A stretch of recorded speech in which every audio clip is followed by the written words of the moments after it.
नमस्कार साथियों। मैं अरुण सिंह आज आपके सामने एक बहुत ही हटके टॉपिक लाया हूं। मैं बैचलर्स करता हूं और कुछ डिफरेंट कोर्सेज में करता हूं। मैं आपको एक कहानी यहाँ पे सुनाता हूँ। मैं दिल्ली गया हुआ था सेक्रेटरीट।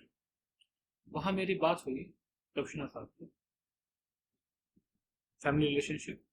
तो मैंने पूछी कि सर आपका जो लड़की है वो क्या कर रही है। उन्होंने मुझे कोर्स बताया और उस समय वो कोर्स मुझे नहीं पता था। तो इसमें गलती उनके एंड से नहीं है कि उन्होंने एक डिफरेंट कोर्स में बच्चे को एडमिशन दिलवाया। गलती मेरे एंड से है कि मैं इतना जागरूक नहीं था उस समय कि मुझे उस कोर्स का पता हो। और यही से डिफरेंस क्रिएट हो जाता है। बड़े शहरों में बच्चे और उनके जो माता पिता हैं वो ज्यादा जागरूक रहते हैं।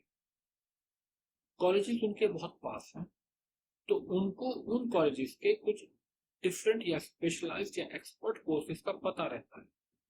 पहली कंडीशन, कुछ लोगों को पहले से ये पता रहता है कि मुझे जो है एमबीए करना है बाद में, और मुझे वहां तक पहुंचने के लिए यह है एक कोर्स का इंफ्रास्ट्रक्चर पहले से रेडी करना।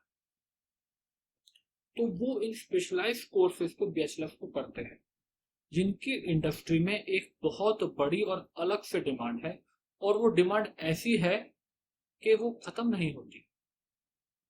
यानी कि मैं अगर आपको मैकेनिकल इंजीनियर चाहिए तो आप एक इंजीनियरिंग कॉलेज में जाएंगे और वहां से पूरी बस भर के मैकेनिकल इंजीनियर्स की ले आएंगे। परंतु अगर आपको कुछ स्पेशल कोर्सेज के स्पेशल स्टूडेंट्स चाहिए, जिनके पास वो अलग से वो गुण हो, वो डिग्री हो, वो फाइन आर्ट्स हो, तो आपको बड़ी डिफिकल्टी आती है।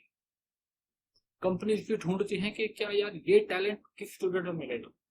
तो एचआर ने कहा कि सर ये टैलेंट के लिए ये डिग्री होती है, तो भाई इस डिग्री के लोग ढूंढो। कि तो ये डिग्री ही 4 कॉलेज में हो रही है। इन डिग्री से कॉलेज कम जो है, उनकी सीट्स भी पूरी नहीं भर रही। उनकी मार्केट में डिमांड पूरी है। हम लोग एमबीए स्टूडेंट ढूंढ रहे हैं और हम कहते हैं कि एमबीए तो हो, पर वो इस बैकग्राउंड से हो। यानी कि मैं आपने कंपनी ने कहा कि मुझे एमबीए स्टूडेंट चाहिए, पर एमबीए स्पेशलाइज्ड ब्रांच से चाहिए। वो स्पेशलाइजेशन जो है वो उसके बैचलर से आ है उसके। तो हम लोग इन डिग्रीज के स्टूडेंट्स को ढूंढते हैं। तो आइए देखते हैं क्या है वो स्पेशलाइज्ड स्पेशलिटी। सबसे पहले मैं बात करूंगा एमबीए के लिए बीबीए की। यानी कि मैं कंपनी ने कहा कि भाई मैं एमबीए तो चाहता हूं, पर मैं चाहता हूं कि वो स्पेशली बीबीए ही किया हुआ हो। बीबीए एक बैचलर डिग्री है एमबीए की। 3 साल का कोर्स है। 12th के बाद आप इसको कर सकते हैं। बहुत बार ऐसा होता है कि आप बीबीए करके ही कोई जॉब ले लें, अगर आपका कॉलेज अच्छा है तो। बीबीए के बाद आपका पैकेज कई लाख नहीं होता है, पर आपके पास अपॉर्चुनिटीज हैं।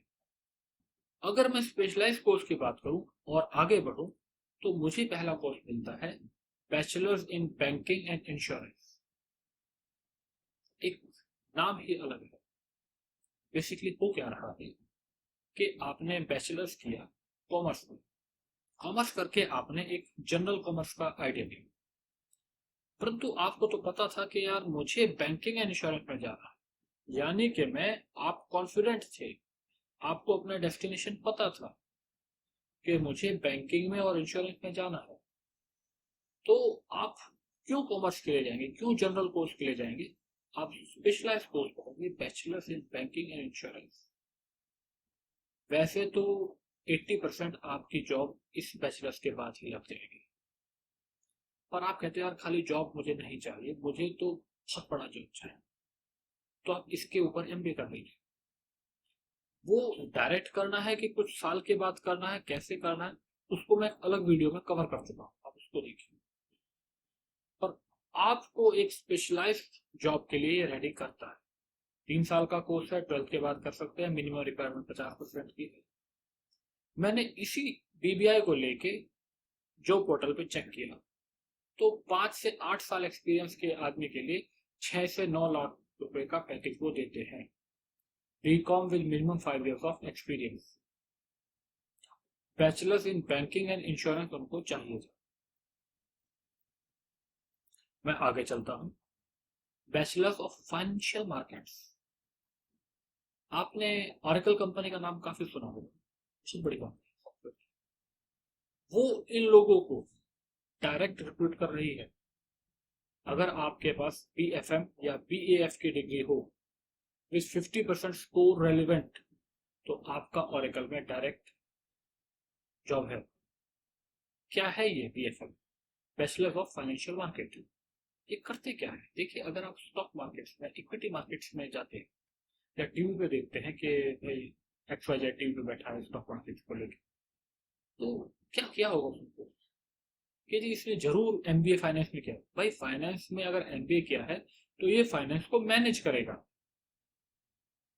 पर ये स्टॉक्स के बारे में कैसे बताएगा, ये फाइनेंशियल मार्केट के बारे में कैसे बताएगा? यानी कि मैं MBA फाइनेंस से पहले उसने कुछ स्पेशलाइजेशन किया हो, तो वो स्पेशलाइजेशन 80 to 90% लोगों को नहीं पता।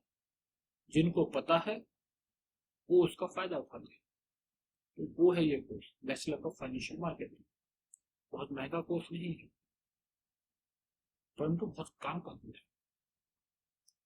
अगर मैं बात करता हूँ BAF की, यानी bachelor of accounting and finance, जिसकी पीछे ऑरेकल में भी रिक्वायरमेंट थी, ये लोग क्या करते हैं? ये बेसिकली आपके टैक्स ऑडिटिंग के पे ज्यादातर काम करते हैं। ये आपके फाइनेंस और अकाउंट्स को संभालते हैं। इसकी रिक्वायरमेंट इकोनॉमिक्स में भी है। आपने अकाउंट्स को बहुत अच्छे से पढ़ा, फाइनेंस को बहुत अच्छे से पढ़ा, यानी कि मैं एक तरीके से कॉमर्स में स्पेशलाइजेशन किया है। 3 साल का कोर्स, 12वीं के बाद कर सकते हैं, 50% मिनिमम रिक्वायरमेंट है। अगर मैं इसके लिए जॉब ढूंढता हूँ तो 1 से 4 एक्सपीरियंस की जॉब, जो स्टार्टिंग पैकेज है वो 1.25 लाख है और जाता है 6.25 लाख रुपए तक। क्या मांगते हैं? BAF, location Mumbai, Navi Mumbai. अगर मैं और आगे जाऊं तो आपको एक कोर्स मिलता है ICWAI, institute of course and work accounts of India. यानी कि मैं आपने कुछ कॉस्ट और वर्क की बात की है इसके अंदर। देखिए, कोई भी कंस्ट्रक्शन कंपनी है वो यह जानना चाहती है कि भाई जब मैं इस काम को कंस्ट्रक्ट करूंगा तो इसमें कितना मुझे काम करना पड़ेगा और मुझे क्या कॉस्ट लगानी पड़ेगी। अगर यह सवाल है तो वो सीधा जाते हैं और ढूंढते हैं ICWAI एक्सपीरियंस्ड वाले बंदे को। वो चाहते हैं कि जो हमारा अकाउंट संभाल रहा है बंदा, अगर उसको ये स्पेशलाइजेशन होगा तो वो हमारे लिए सबसे अच्छा। अगर आप CA हैं और CA से पहले आपने ये स्पेशलाइजेशन किया है BCom में, तो आप उस जॉब के लिए बहुत अच्छे हैं। अगर आप MBA किए हुए और आपके पास ये स्पेशलाइजेशन पहले था, तो आपके सामने एक अलग ही अपॉर्चुनिटी आपको डिस्टिंक्ट खड़ा कर देती है। सस्ता कोर्स है और बहुत ज्यादा अपॉर्चुनिटी आपको देता है। फुल टाइम अगर आपने इसको किया है, 0 से 2 साल का एक्सपीरियंस है, तो 4.5 से 6 लाख रुपए का पैकेज आपके हाथ में रखा है। अब मैं बात करता हूँ BSc स्टैट की। देखिए, BSc स्टैट पे मैं एक सेकंड रुकता हूँ और आपको एक कहानी सुनाता हूँ। एक दिन मैं ऑफिस में अपने कलीग से बात कर रहा था। उन्होंने कहा कि जी उनका जो भतीजा है वो एक गवर्नमेंट बैंक में इंडिया लेवल का हेड हो गया। मैंने कहा जी उम्र क्या होगी? उन्होंने कहा कि यही कोई 32-33 साल। मैंने कहा इतनी जल्दी? कि हाँ। कि क्या किया उसने? कि यार उसने कुछ BSc स्टैट में किया और उसके बाद उसने कुछ साल एक प्राइवेट बैंक में जॉब की, फिर उसने MBA किया और फिर वो गवर्नमेंट बैंक में ज्वाइन हुआ, बड़े पोस्ट पे, और मात्र कुछ ही साल में अपने सेक्टर का हेड बन गए।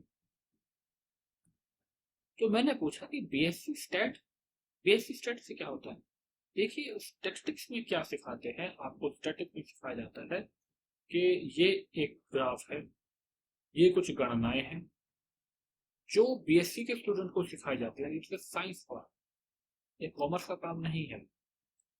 तो वो जो BSc स्टैट की जो इंफॉर्मेशन है, वो जो फॉर्मूलेज हैं, उनके लिए अब पीछे सॉफ्टवेयर काम करते हैं, सॉफ्टवेयर कंपनियां काम करती है। तो सॉफ्टवेयर कंपनियां क्या डाटा लेके आ रही है, उसको कोई ना कोई एनालाइज करेगी। वो काम करता है बीएससी स्टैट का बंदा।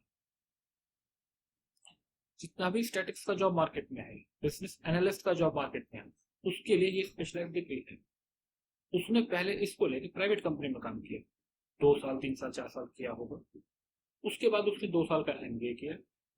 तो उसके बाद जो उसका करियर पाथ बना, वो एक मीडियम करियर पाथ नहीं बना, वो हाई लेवल का करियर पाथ। तो ये फायदे हैं इन स्पेशलाइज्ड कोर्स। यह आपको अलग खड़ा कर देगा, सस्ता, बढ़िया, टिकाऊ। अगर आप स्टॉक मार्केट में जाते हैं तो सारा काम स्टैट्स पर खड़ा है। Again you have the opening for BSc stat. इससे अलावा भी अगर आपको कोई सवाल है, हम लोग बात कर सकते हैं मेरे व्हाट्सएप पे, आप मुझे मैसेज कीजिए, हम लोग पर्सनल काउंसलिंग करेंगे। धन्यवाद।